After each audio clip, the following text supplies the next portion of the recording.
Ya, bahwa Tuhan itu menyertai saudara dan saya bukan waktu kita lagi berhasil saja. Karena saya menemukan banyak orang Kristen memframing Tuhan, oh Tuhan ada sama saya.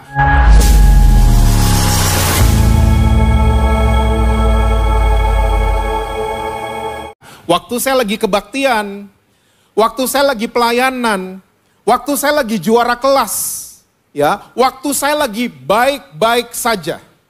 Tuhan bersama-sama dengan saya. Tapi saya mau yakinkan saudara-saudara semua di NDC. Waktu saudara lagi jatuh dalam dosa, waktu saudara lagi gagal, Tuhan tetap bersama-sama dengan saudara. Masih roaming kayaknya. Manusia selalu deketin kita waktu kita lagi musim bunga kan? Uang kita berbunga, usaha kita, semua mau kenal sama kita. Semua mau dekat sama kita. Tapi waktu kita lagi musim gugur, semua tetap nempel sama kita? Enggak, cabut semua. Tapi saya mau beritahu saudara, Tuhan gak pernah tinggalin saudara. Dia ada di setiap musim kehidupannya saudara dan saya. Karena apa? Sifatnya dia kayak gitu. Namanya Immanuel. Nah, ternyata dari Taman Eden, Tuhan udah kasih tahu sifatnya yang satu ini. Waktu ciptaan Tuhan jatuh dalam dosa, waktu Adam dan Hawa jatuh dalam dosa, dua ini datengin Adam dan Hawa. Iblis sama Tuhan. Iblis datang dan iblis ngomong gini, ngumpet aja, ngumpet. Jangan sampai NDCCP tahu, ngumpet. Jangan sampai teman-teman core kamu tahu, ngumpet. Pura-pura baik. Pura-pura pretending that you are okay. Pura-pura.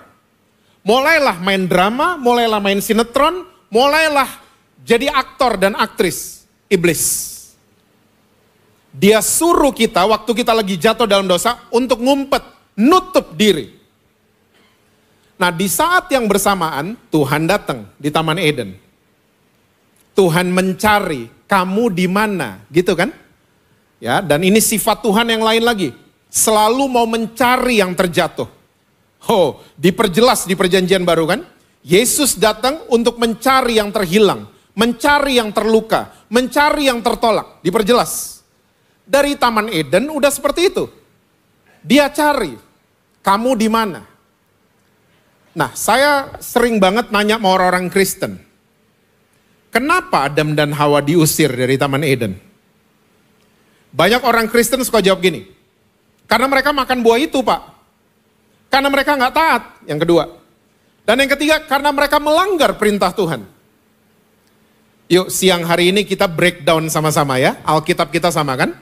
Bukan berarti saya sama Pastor Eri yang di depan sini, Alkitab kita beda sama saudara. Bukan, Alkitab kita sama. Oke?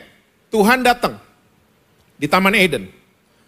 Saya bingung nih mesti ngomong sama siapa, karena dari sekolah minggu sampai hari ini saya masih dengar, guru sekolah minggu itu kalau ngajar, waktu Tuhan masuk di Taman Eden, itu sama persis kayak dinosaurus masuk di Jurassic Park. Kamu di mana? Ya, guru-guru sekolah minggu begitu, anak-anak ketakutan semua. Ketakutan semuanya. Nah, ternyata kita kalau belajar bahasa Ibrani, ya, Hebrew, ternyata bahasa Ibrani ini berikut dengan intonasi kalau dipelajari. Ada intonasinya. Kayak kita ngirim WhatsApp, untuk mempertegas kita pakai emoticon. Betul apa betul? I miss you, emoticonnya peluk. Tuh emoticonnya salah gambar tuh kayaknya ya. Tangannya kok gini sih emoticon? Peluk kan begini. Kita pakai emoticon. Itu pun kadang-kadang yang menerima suka salah terima. Apalagi Alkitab, kalau kita telan gitu aja, seringkali kita salah terima. Nah, ternyata waktu Tuhan bertanya, kamu di mana? Ternyata intonasinya Tuhan tidak marah sama Adam. Dia mencari, kamu di mana? Adam jawab apa? Masih ingat gak? Saya ngumpet karena saya telanjang. Tuhan udah marah? Belum. Tuhan bertanya lagi, kok kamu tahu kamu telanjang? Siapa yang bilang? Kamu makan buah itu yang saya larang? Adam, Perempuan. Tuhan udah marah? Belum. Tuhan datengin Hawa. Excuse me. Kamu kasih makan suamimu? Hawa? Ular. Abis Hawa jawab ular, baru Tuhan marah. Gitu kan ceritanya? Alkitab kita sama kan? Jadi ternyata Tuhan marah sama Adam dan Hawa bukan karena mereka makan, bukan karena mereka nggak taat, tapi Tuhan marah sama mereka karena mereka saling menghakimi. Passing the blame to each other. Dan orang yang suka menghakimi, yang belajar psikolog pasti tahu. Ya, dia suka nunjuk orang lain karena dia simpen banyak salah dan gak pernah berdamai dengan Tuhan. Simpen banyak salah, jadi feeling guilty all the time. Jadi kerjaannya ngomongin orang, gosip, jadi hobinya. Hakimin orang lain, ya cepet ambil kesimpulan. Ini semua. Dan awalnya dari mana orang yang hakimin? Ngumpet. Orang ngumpet karena apa? Iblis. Karena mereka dengerin iblis, ngumpet aja, pura-pura aja. Jangan sampai teman-teman kor tahu, pura-pura pokoknya. Pokoknya kamu harus pencitraan, kelihatan baik. Saudara, Tuhan selalu menerima kegagalan saudara dan saya. Ya.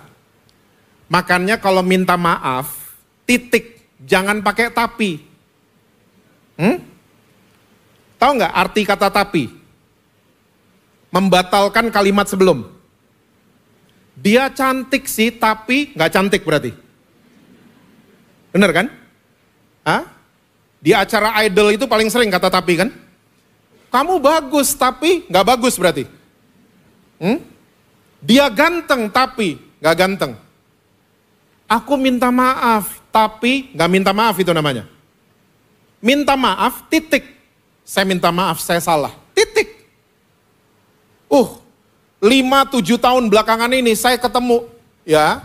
Kalau suami atau istri ada yang selingkuh, gaslighting istilah psikolognya. Gaslighting. Saya minta maaf.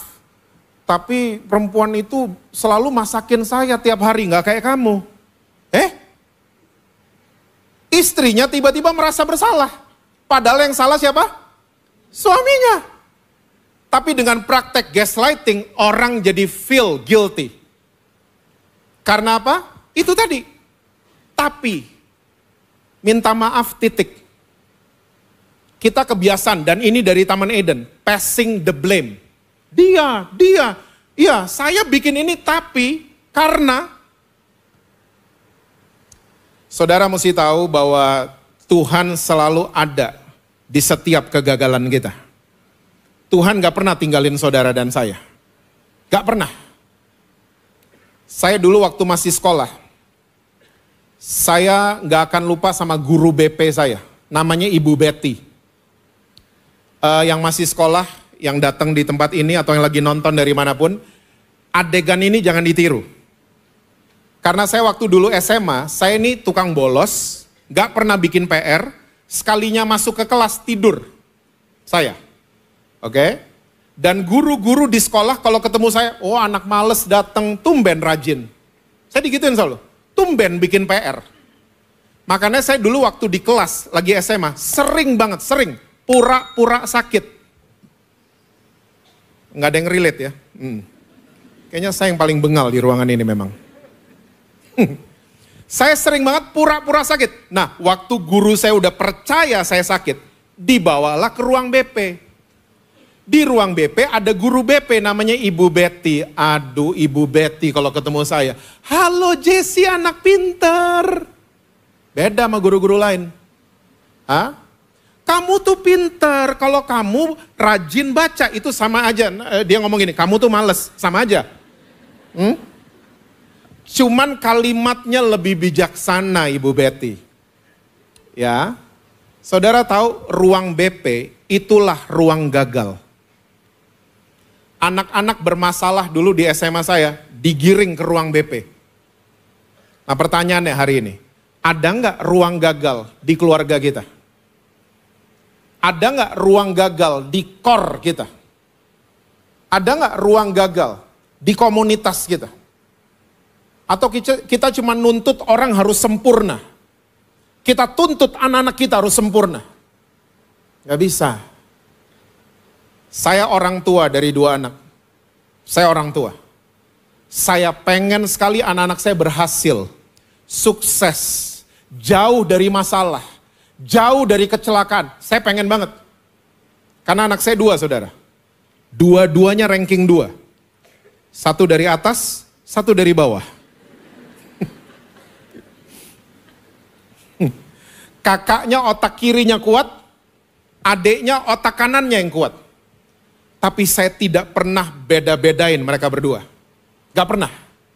Saya gak pernah banding-bandingkan adiknya sama kakaknya. Tidak pernah. Gak pernah sama sekali. Adiknya sering banget bikin masalah. Tapi saya selalu datang sama dia, saya bilang, no matter what happen, kamu tetap anaknya Daddy. Itulah ruang gagal.